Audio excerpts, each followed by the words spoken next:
Crash across America. There you are. 866-823-1077 at the Pulse. I'm Gardner Goldsmith, and in the studio with us right now, I want to welcome some world travelers who, if you see them out there, pat them on the back and thank them for the good work they're doing. You know, they're helping our world. They're saving our planet, one person at a time.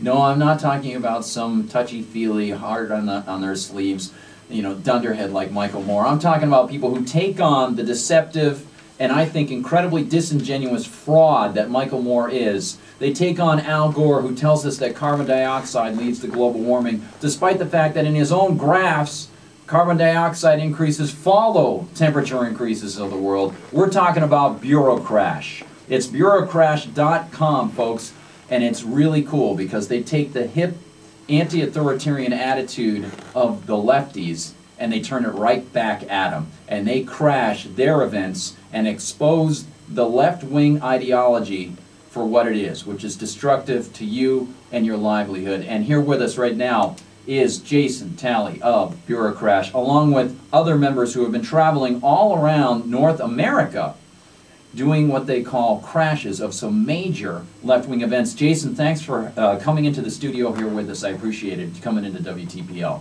Thanks for having us. It's a pleasure. It's absolutely great. Now, if people aren't familiar with Bureaucrash, why don't you give them a quick overview of what you guys do? I spelled it out a little bit, but you might have a little better assessment for people. Bureaucrash is essentially an activist network, but we're different than any of the other activist networks that are out there because we actually care about freedom. One of our slogans is, real rebels don't support centralized state authority. And if you look at any of these other activist groups, your Greenpeaces of the world, your Sierra Clubs, they all are calling on government for more and more power to have more and more control over our lives. Bureaucrash trusts the people. Yeah, it's true. It's, you know, it's amazing because I grew up when the punk stuff was coming around, and maybe just a few years before I was really into it, they came around, and I always thought it held such hope. You know, I thought, oh, the hippies, the peaceniks out there, they were all peace, love, and anti-authoritarian, but they loved their authority. They just wanted their authority to get in charge and take people's private property and regulate their lives to nothing.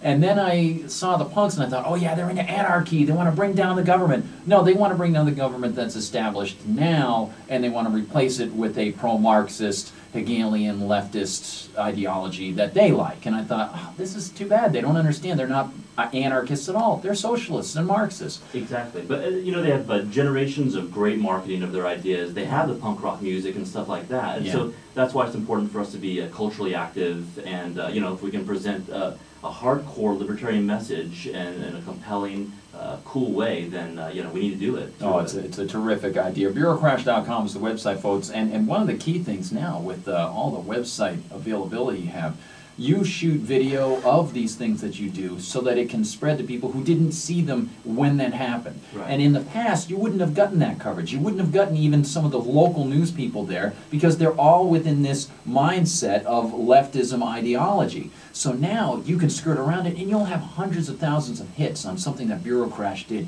You have t-shirts. I mean, I've got the t-shirt that you have on, the Liberty or Death t-shirt. Next to you is the young woman we'll introduce shortly wearing the Coca-Cola style writing on red, with white on red, and it says enjoy capitalism.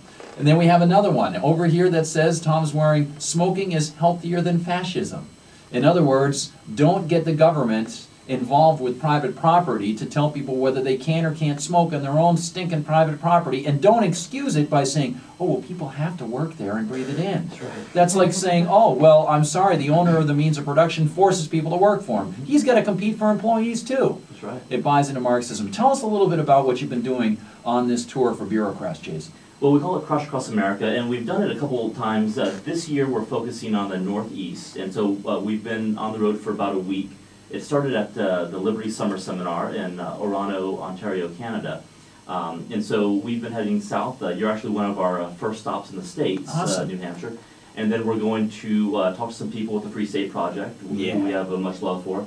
And then we're going to go to Boston, which is you know, the birthplace of the American style of limited government. Yeah. And you know, we want to show people that this is what we had. Libertarians aren't radical. We just want this. We have the same vision that our founding fathers had. Absolutely right. Boston's also the birthplace of the great garage punk band DMZ, the Zulus' Human Sexual Response. Mission of Burma and the Pixies and the Zulus, but we'll talk about that later. Almost as You have to important go as to Connie some Palmer, clubs. yeah. Close to it. For me, anyway. I spent enough time in those clubs down there. And it's just amazing.